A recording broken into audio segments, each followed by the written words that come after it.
But we're going to have a heated match. A heated game between red and blue. Electric Boogaloo number 2. Let me rearrange the icons here. Would Ashe also go bot lane? Yes, Ashe is a bot laner as well.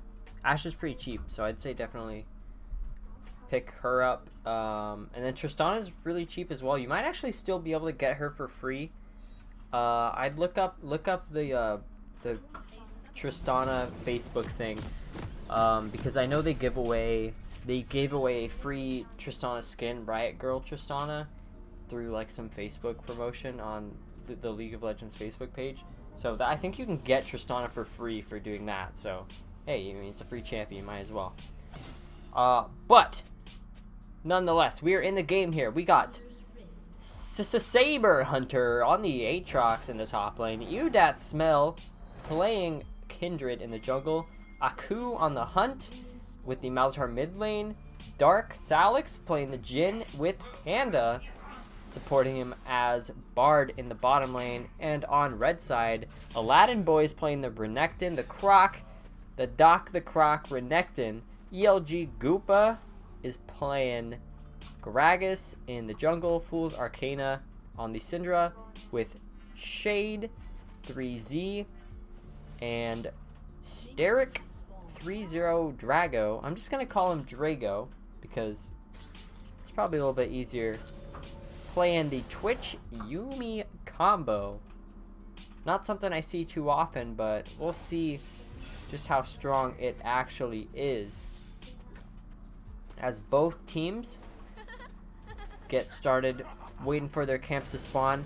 Goopa actually starts on red side of the map, so we might see a vertical play here from both junglers if either side catches on to the other's jungle pathing, which I think red side definitely knows because Dark Salix is walking into people and he has to flash over the wall, not wanting to give up first blood so early on in the lane. But that's going to be very critical if Goopa wants to rotate downward for a gank on the bottom side. Finding those initiations with the Gragas body slam is going to be especially easy if Salix can't flash away, and there's no other escapes in the bottom lane. However, they are firing back. You got to respect the damage from that bottom lane with the Bard and the Jhin. Bard's rocking Electrocute, so he simply just needs to land a Q and then throw one auto attack to instantly proc his Keystone there, which allows Bard to be a very, very, very hefty support in the damage department early on in the game especially. Meanwhile, back to mid lane though and top lane land, we're seeing a gank. Goopa going for his first victim here onto Saber Hunter. Aladdin Boy gonna flash in, get the slice and dice, and pick up first blood for himself. Very nicely played, and trades the flash for the kill. But we're going back to the bottom lane here. Dark Salix continuing to put the pressure onto this very squishy bottom lane. Yuumi has one of the lowest base healths in the game, so that's why she's very vulnerable when she's not attached to her ally. And Twitch also is fairly weak in the early game as well, so definitely got to be careful against a strong starting matchup like the Bard and Jhin here. Force Arcana gonna use the knock away from the Eve to keep herself safe from the gank, while Udat Smells actually going in for the invade. He knows that Goopa has not taken the blue buff yet, and if he does go for the invade here, we'll have to see. But there's an engagement on the bottom lane, but that's the double stun detaching from Twitch at just the wrong time. However, he does manage to pick up the kill with the ignite and the tick damage from the passives here, and Panda's got to be careful. He might be able to turn this one around though, flashing into the bush. The minions don't spot her, and he gets the kill as well onto Twitch. Bard has the damage in the department. However, very nicely played from Saber Boy, getting the flash play, the flash clap back onto Aladdin. Panda, I'm not sure what he's doing here. He's gonna get solo killed by Yuumi, and trades, kills being traded back and forth in the bottom lane to start this game off here. But we might even have more action up in the top lane here. Aladdin Boy continuously going to fight onto Saber Hunter. He's really low. However, he's starting to turn the trade around here. He gets the heal from the slice and dice, but Saber Hunter just needs to dash and a few more auto attacks to finish him off. And so what we once thought was going to be a pretty dominant lane with the Renekton, a champion that is extremely strong in the early game if you get him ahead. So Saber Hunter has been playing the lane excellently on this Aatrox and able to turn around with 2 solo kills. Shade poking down Dark Salix here, knows he has the minion wave advantage, so if Dark Salix decided to respond back there with an auto attack, as we see Bard making the mistake of right now, all the minions are aggroing him, so Panda has to be careful because these minions, they may not seem like much because they are just minions, but when you have, you know, 6-7 caster minions all targeting you at once, that's a lot of damage that amps up or adds up very quickly. Fool's Arcana used the knock away to try and get out this time, but it's not going to be enough, so he's going to be forced to flash away. One more auto attack's going to do it though, and he is going to go down. Shade's taking a turret shot to activate his poison damage and pick up 1 kill. So bottom lane had a little bit of fiesta at the start, but now red side definitely firmly commanding the game on the bottom side of the map. Top lane's a little bit of a different story. Aladdin Boy almost got forward. Not sure what the hell that flash was from Ew Dat Smell, and ELG Koopa is just gonna destroy him right there. I'm not sure what the point of that was. Maybe it was a misclick. It looked like he was maybe trying to flash over the wall onto Koopa, but I'm not sure why you'd ever want to do that. He had way more health. Aladdin Boy going for trades despite being 2 levels down. Very ballsy play, because I think if Saber Hunter lands one of those knockups from his Q, it's really just going to be enough to combo that into a solo kill, I think, especially when you're 2 levels ahead. Has the Conqueror as well to keep the sustained trades. Being rewarded here does almost land the knock up there, but it's just not enough. Aladdin Boy is going to be able to dash out of those Infernal Chains.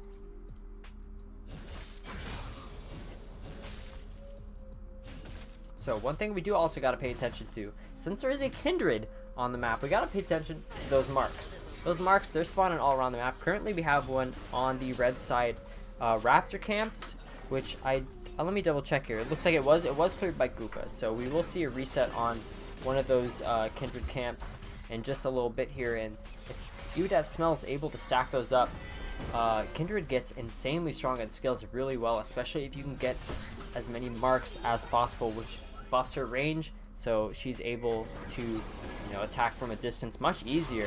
Fool's Arcana getting a nice trade back as Aku on the hunt throws a little bit of harass out with the Voidlings and the Silence. Always a little bit of annoying to play against.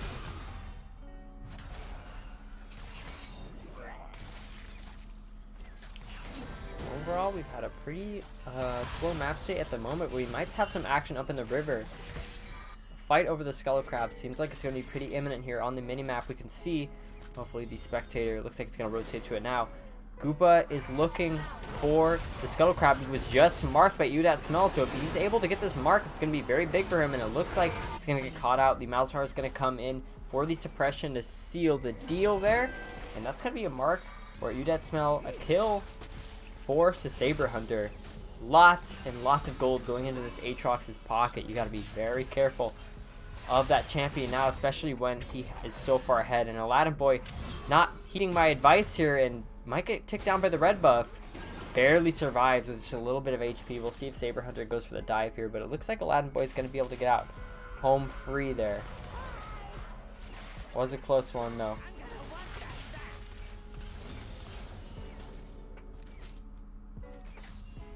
So one thing I do want to say though, it's not hopeless for blue team. They definitely have scaling on their side. All of the champions they pick for their competitions scale fairly well into the late game there.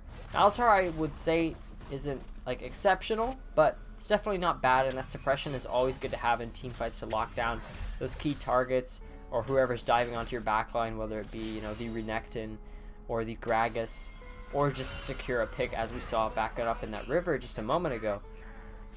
But you gotta respect blue side scaling. The Jhin, with all of his bonus scaling he gets, bonus attack damage he gets from critical strike chance that he purchases or attack speed, he's gonna be a monster late game. And you know, he hits you with a fourth bullet crit, it's gonna just do massive damage. And then of course Kindred, as I stated earlier, scales really well, especially if she's able to pick up all of her marks.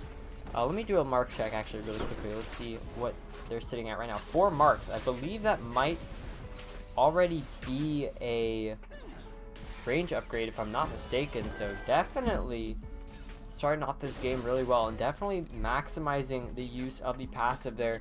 Getting the marked camps and also getting marked champion kills as well. Got in the mid lane here.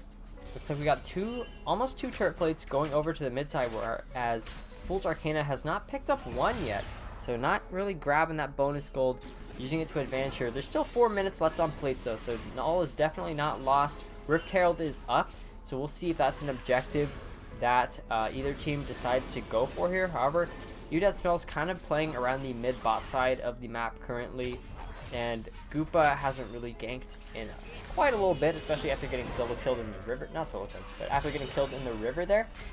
So he's definitely trying to farm up here, get a little bit of his gold and experience back before falling too far behind from the Kindred. He's a little bit down in camps, but overall it's not too big of a deficit. They're actually exactly the same in the score line. So we'll see how this ends up going. But I think Udad definitely should try and think about taking a trip up to the top side. They have lane priority pretty much 24/7 up here, just because Aladdin Boy can't do anything to stop the Saber Hunter from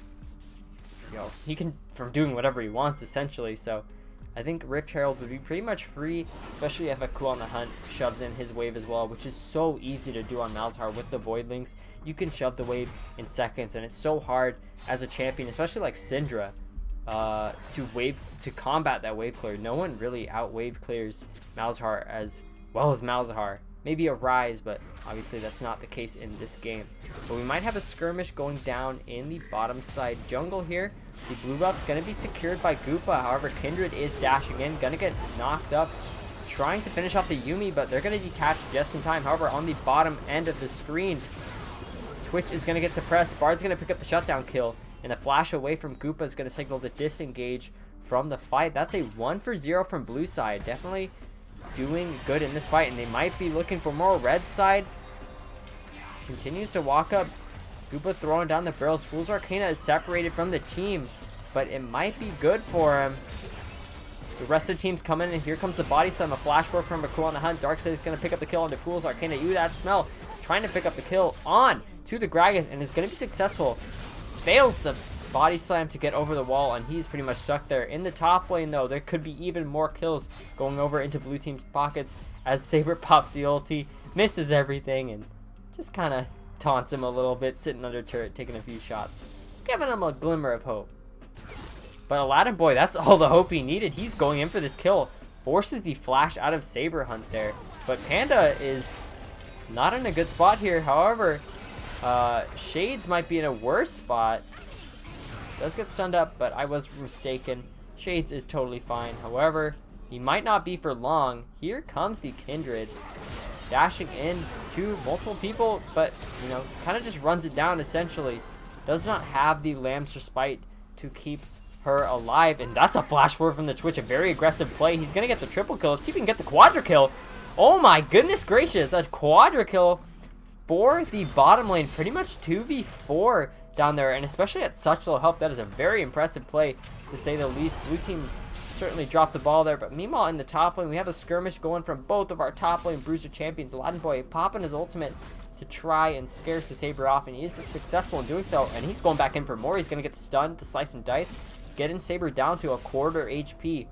One more combo should do it, so he's got to be especially careful. However, he does almost have his ultimate back up, which does amplify his healing tremendously, so something you definitely got to be careful of here. And it looks like Drago is in a very bad spot. He's going to take a lot of damage for it. Udad smell taunting Fool's Arcana as he gets his turret plate. Has the red buff, but is going to get knocked aside. A flash forward from Aladdin Boy, and a beautiful cast from ELG Goopa is going to knock Saber Hunter right back out before he can dash away, and that's going to be a lot of turret damage going onto this topside turret. Definitely a pretty close game at the moment, I gotta say. Very exciting, very exciting.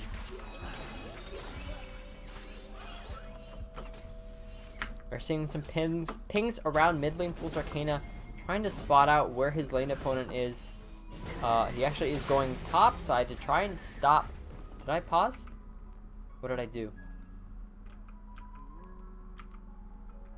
Did I pause? Or did it freeze? Oh, it froze. Okay. That was odd.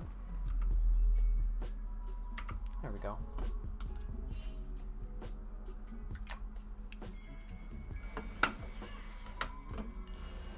Infernal Strike is up. There's already one picked up for red team, so getting more will be especially helpful. And you know, if they can get those picks like that simply just from the Cinder damage. However, I think red team's got to be a little careful getting this dragon low. They are dragging it out. However, Kindred's going to come in with the smite, going to secure that buff, but probably at the cost of her own life, waiting for the Q to come back off cooldown. They're probably trying to bounce over the wall here, but she's actually going back in. She does not care. So Cyber Hunter is here, and he has destroyed everyone on red team, turning that fight around for his team. It looked pretty bad for it looked pretty bad for blue at the start, but that engage from the Aatrox able to keep that smell getting picked off after stealing that dragon. I think it was definitely very risky. However, Aladdin Boy is looking for revenge on the three members. The explosive cast gonna knock Dark Salix into safety. Neilji Goopa is doing his best to try and run away. However, the Tempered Fate is gonna stop him in his place, and Udat Smell is gonna pick up another kill and the turret in the middle lane. This game is a back and forth. I definitely am interested to see how this one turns out. If only Udat Smell knew Aladdin Boy was right next to him, that would have been essentially a free kill there. However, he might spot him out. It actually is prioritizing the mark, so we still will get one mark out of it. Picking up the Krugs from Goopa, knowing that he is dead and might be going for the Rift Hell here as well by himself. Looks like that is the plan.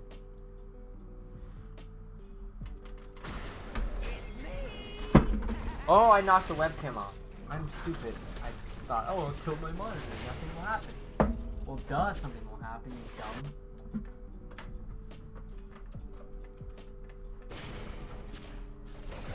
Yikes.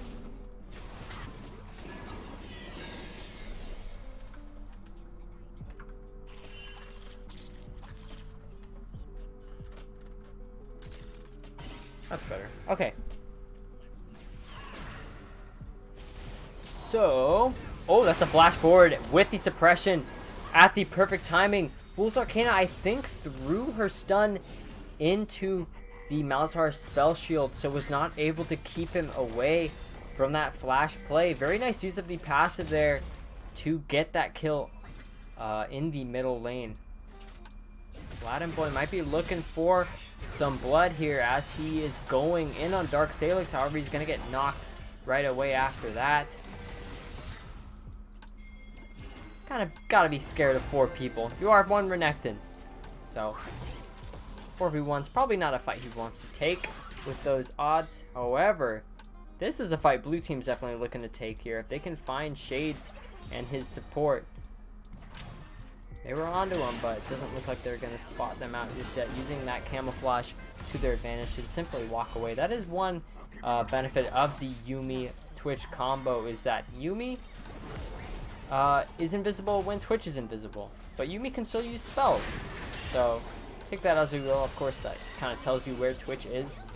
However, it doesn't reveal him from stealth, so he still can't be targeted by the auto attack. So definitely an advantage of having Yuumi attached to you when you're invisible.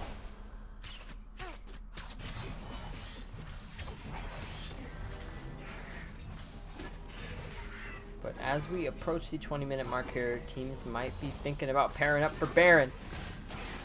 Trying to get priority in the middle lane here from both members. And that was a very nice stun from Fool's Arcana. However, on the other side of the map, red team is going for even more here.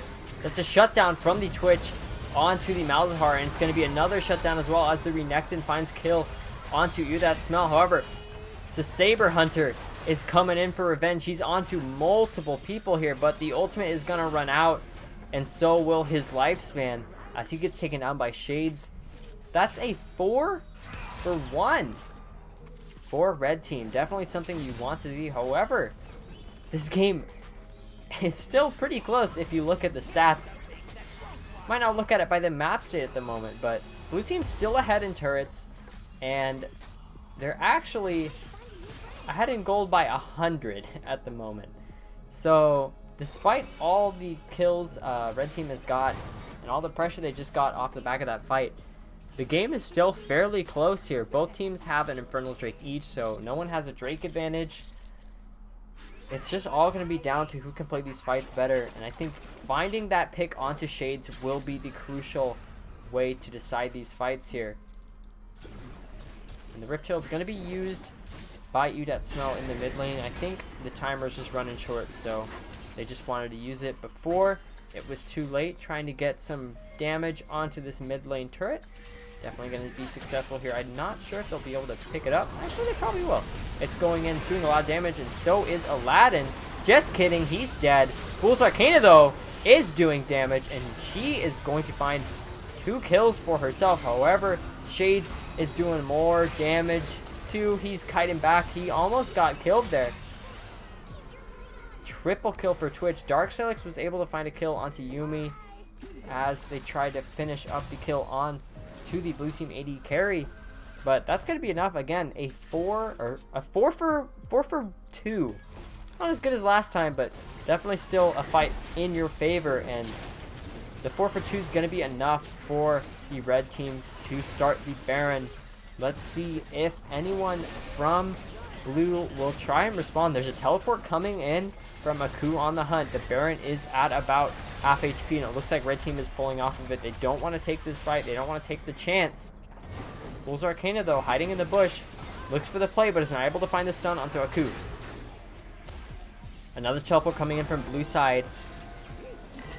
Magical Journey coming through, finding the double stun onto 2 membership. This might be the fight blue team is looking for. Ilchi Koopa, however, finds a kill onto Panda, but S-Saber strikes right back after that. And they're looking for Shades. He is running for his life here in the stealth. Let's see if he can make it to the bush before they spot him, and I think he will be safe. However, another teleport's coming in from Fool's Arcana. Teleports into 4 people, pretty much just into him, and I think they just gave the Baron right over back to blue team. Not sure what that teleport was. I think Fool's Arcana was trying to keep them off of Shades. However, they just decided they didn't care about him, and they'll pick up the kill. Shades does have the spray and pray, though, so this could be very big, and it is very big. He's going to pick up 2 kills. He's going to get 3. He's going to get 4. It's going to be a quadra kill for Shades in this fight. In this team fight is what I'd say, but it wasn't really a team fight. He kind of just did it all himself. And that's going to be the Baron going over to red team just when you thought blue had it. Shades coming in with the clutch Twitch play. This could be his pentakill as well. Let's see if he can find the kill. Panda throws the Magical Journey into the wall, and there's the pentakill for Shades.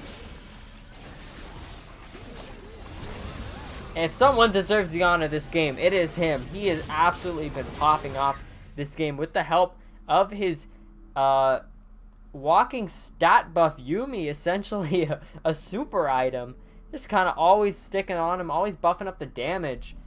And he's finding the perfect flanks with the stealth and the perfect positioning in these fights to make the most out of his damage and his abilities, which we just saw right there, finding the pentakill right in this game. And now the game is certainly not even. Just a few minutes ago we were talking about how close the game was, but now red team is up a substantial amount of gold. They have the Baron. They're looking to get another turret here. However, looks like blue's going to be able to thwart Fool Arcana's attempts and maybe even kill him for it. The Rose, the ultimate straight into Saber Hunter's face and kills him as well. Oh my goodness, look at that damage. He's going to go down here, but this might just set the stage for Shades to just kind of gun down 3 people there all by himself. This Twitch is getting multi-kills left and right. Aladdin boy trying to pull off some of Shades' greatness there, but that smell is not having any of it. He's going to take down the Croc, but he's going to get taken down himself here, flashing away. Going to get taken down by the red buff, by the Twitch poison, and the turret will be soon to go down as well. Demanding performance from Red Team, completely dominating in this mid game. Once the Baron was up, the game was essentially theirs. Shades has not really been caught out once here. Let's see if they can find him now. He's taking a few turret shots. Yoji Goopa, though, probably going to get killed off here. Let's see. Panda can go in. He's going to get another kill. He's trying to do multiple damage, but that was a great explosive cast. Double kill. There's the triple as well. Let's see if the poison can take him down. However, Yumi needs to body block these shots, but he's not able to dash back in time. That's going to be a huge shutdown. Going into Dark Salix's pockets, a double kill, and tons of gold just got sent his way. You hate to see it if you're on Red Team. That Twitch is worth so much money, and he just gave it all away to the enemy AD carry, a Jhin that scales so well into the late game. I don't think this will be as dire as my tone may think, or as my tone may sound. But if you're on Blue Team, it's definitely looking more hopeful for you than it was just, a minute ago. Fool's Arcana gonna find, almost grabs the kill, but the Lamb's Spite is gonna keep Udat Smell alive. Thought he had the damage to finish him off, but one more orb would have done it, and it was just short. They gotta be careful though. I think Fool's Arcana definitely, despite the massive damage he's doing in these fights, is playing a little bit disrespectfully of his opponents, walking up, trying to just get these trades where he's just going for these ultimate plays. He's done it onto Panda so many times, but you can't just expect to be able to do it to anyone on the team, especially a Kindred with the Lamb's Respite, essentially making you invincible. Fool's Arcana was outside of the circle. He doesn't have that perk, so he's just going to get taken down arrow after arrow. And Aladdin Boy is getting some more arrows in him as well. He's popping the ulti here, looking for an engage, but he's going to get kited out and taken down here. Essentially just running into the enemy team. However, that could be a huge frame prey, but the suppression and the Temper Fate might have actually helped Red Team here. Or not. That's going to be the turnaround from Blue Team, finding that great suppression from over the wall onto Shades, preventing him from doing any damage in that fight. And then I thought the Temper Fate would actually prove to be useful for Red Team, as it completely negated the damage from that suppression from the Malzahar. However, the follow-up was quick. The silence was on point. There was nothing Shades could do to stop anyone from killing him there. Definitely needs to be a little bit more careful here, but that was excellently played by Blue Team. And if I am Shades, I definitely would consider getting QSS, because like we saw, if you get suppressed, you're dead. He's done. You can't rely on Goopa to have his back every single time, especially when he already threw the explosive cask elsewhere in that team fight. You need to have that cask on point, or your Twitch needs to get QSS, because elsewise you're going down. You're going to die. The suppression is, he's going to find, Aku's going to find those angles for the suppression here, and Acadian's finding the angles for the engage. Here comes the fight. A teleport's coming through from Saber Hunter. Aladdin Boy's still hungry for the kill. Flashes over the wall, though he decides it's not worth it, but he might be able to keep going onto Udat Smell. However, flashes back and dashes over the wall, but that was a very nice knockup. And one arrow comes through and is able to find the trade kill onto Aladdin Boy. Fool's Arcana finds the stun as well, and Udat Smell certainly going to go down here. One more orb's going to do it. That's like 400 gold going into the mid laner's pocket here. Panda's going to get killed off as well by the Yuumi. And Red Team making some nice plays across the map. 3 for 1 in these cross-map fights. And they're continuing to push down the Barons, coming up in 30 seconds here. So Blue Team really needs to get things reset here. And this might be exactly what they're looking for. Again, the suppression is going to come through. Twitch has the GA. So even if he goes down here, he's coming back from the dead. And they don't have enough follow-up damage. And oh my goodness, look at that healing. He's back at full health in seconds. Yeah, you need more than one, person firing on that Twitch when he is suppressed, because while Twitch is suppressed, Yuumi isn't. Yuumi can still pump out damage. Yuumi can still heal Twitch while the suppression is coming through. So you really need to have all hands on deck trying to burst down Twitch, and that could be what we see here. They're going to pop his GA, and that's going to detach Yuumi. It's going to be taken out, but finds her way back onto Shades just at the very end here. Double kill, triple kill, multi-kills left and right, and Shades finds the engage. That was such a nice juke from Drago to find his way back to safety onto his AD carry, as we see him doing right now. They're going for more kills. They want even more in this base. Aku's gonna go down. So is Dark, Salix, and eventually the Nexus as red team. It looked a little sketchy in a few of those mid-game team fights, but on the back of Shades, they are going to completely dominate this game and win.